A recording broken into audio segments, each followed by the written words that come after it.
ମାଙ୍କୁ ଟିକେ ଦେଖିଦେଲେ ମନ ଆଉ ଆତ୍ମା ପୁରା ଖୁସି ହେଇଯାଏ। Hello everyone, welcome to my first mini blog. ମୁଁ ଆଜି ସକାଳୁ ଉଠି ଗାଧେଇ ପାଧେଇ ରେଡି ହେଇଯାଇଛି ଟିକେ ମାଙ୍କ ମନ୍ଦିର ଯିବା ପାଇଁ।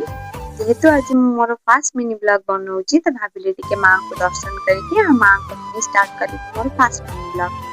ମୁଁ ଏଠି ମନ୍ଦିରରେ ପହଞ୍ଚି ଯାଇଥିଲି। ପହଞ୍ଚି ସାରିବା ପରେ ପୂଜା ସରିଯାଇଥିଲା। ଦେଖନ୍ତୁ ମାଟି କେତେ ସୁନ୍ଦର ଭାବେ ସଜେଇ ହେଇ ଆଉ କେତେ ସୁନ୍ଦର ଦେଖାଯାଉଛନ୍ତି। ତାପରେ ମୁଁ ଏଠି ମୋର ବି ପୂଜା କରିନେଲି। ପୂଜା ସାରିବା ପରେ ଯେହେତୁ ଆମର ଏଠି ଲକ୍ଷ୍ମୀ ମାଙ୍କର ବି ମନ୍ଦିର ଅଛି ତ ମୁଁ ଯାଇଥିଲି ସେଠି ବି ପୂଜା କରିବା ପାଇଁ। ତ ଏଠି ତାଲା ପଡିଥିଲା, ମୁଁ ଯାଇଥିଲି ନନାଙ୍କୁ ଡାକିବା ପାଇଁ। ତ ନନା ଆସିବା ପରେ ଏଠି ଆମର ପୂଜା ଷ୍ଟାର୍ଟ ହେଇଯାଇଛି। ଦେଖନ୍ତୁ ମାଟି କେତେ ସୁନ୍ଦର ଦେଖାଯାଉଛନ୍ତି ଆଉ ତାର ଭ୍ୟୁ ଏତେ ସୁନ୍ଦର ଯେ ଆସିଲେ ଘରକୁ ହିଁ ଯିବାକୁ ଇଚ୍ଛା ହୁଏନି।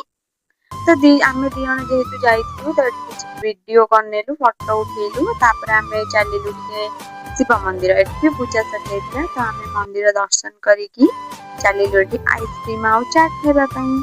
ତ ଆମକୁ ବ୍ରେସଲେଟ୍ ନବାର ଥିଲା ତ ଆମେ ଏଠି କିଛି ବ୍ରେସଲେଟ୍ ଦେଖିନେଲୁ।